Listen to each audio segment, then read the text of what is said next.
মধ্যপ্রাচ্যের আকাশে আবারও যুদ্ধের আগুন। গভীর রাতে ইসরায়েলকে লক্ষ্য করে দফায় দফায় ক্ষেপণাস্ত্র ছুড়েছে ইরান। 1 ঘন্টার ব্যবধানে অন্তত 3 দফা হামলা হয়। সাইরেনে কেঁপে উঠেছে তেল আবিব, হাইফা, জেরুজালেম। শহর জুড়ে বাংকারে ছুটছে হাজারো মানুষ। রাস্তায় নেমেছে আতঙ্কের ছায়া। ইসরায়েলি গণমাধ্যম টাইমস অব ইসরায়েল জানিয়েছে, গভীর রাতে নতুন করে মিসাইল নিক্ষেপ করে তেহরান। দক্ষিণাঞ্চল জুড়ে সতর্কতা সাইরেন বেজে ওঠে। বাসিন্দারা ছুটে যান আশ্রয় কেন্দ্রে। আকাশে ইন্টারসেপ্টর মিসাইলের ঝলকানি, বিস্ফোরণের শব্দ, পুরোটাই যেন এক সিনেমা দৃশ্য। এদিকে ইরানের বিপ্লবী গার্ড বাহিনী দাবি করছে, পারস্য উপসাগরে অবস্থানরত মার্কিন রণতরী ইউএসএস আব্রাহাম লিঙ্কনকে লক্ষ্য করেও হামলা চালানো হয়।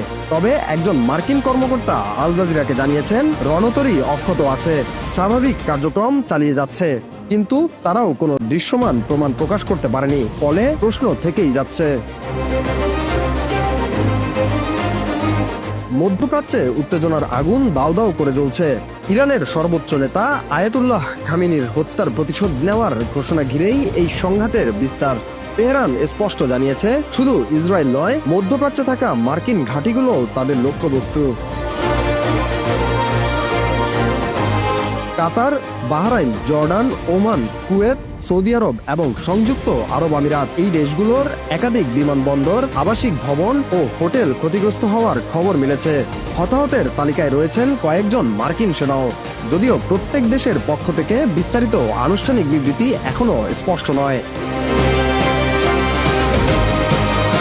ইসরায়েলের ভেতরেও আঘাত কম আসেনি।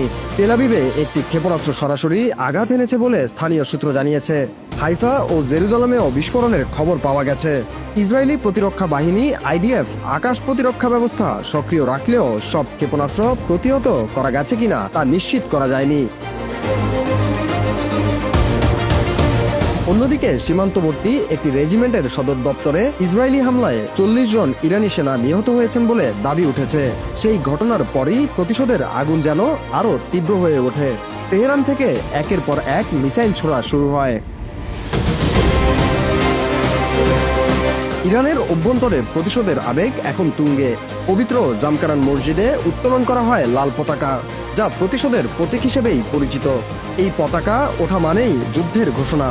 রক্তের বদলা এবার নেওয়া হবে। পারস্য উপসাগর জুড়ে সামরিক জোট, আঞ্চলিক ঘাঁটি, জ্বালানি সরবরাহ সবকিছু জড়িয়ে গেছে ইরান ইসরায়েল যুক্তরাষ্ট্র যুদ্ধে। তেলের বাজারে অস্থিরতা, আন্তর্জাতিক ফ্লাইটে বিঘ্ন, বিশ্ব অর্থনীতিতে চাপ, সব মিলিয়ে পরিস্থিতি ভয়াবহ মোড় নিচ্ছে।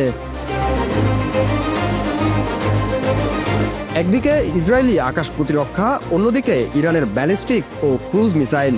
দুই পক্ষই শক্তি প্রদর্শনে পিছু হটছে না। প্রতিটি বিস্ফোরণ যেন আরেকটি পাল্টা আঘাতের আভাস। রাতভর সাইরেন, আগুনের রেখা আর বিস্ফোরণের শব্দ। মধ্যপ্রাচ্য যেন আরেকটি সংঘাতের দ্বারপ্রান্তে দাঁড়িয়ে।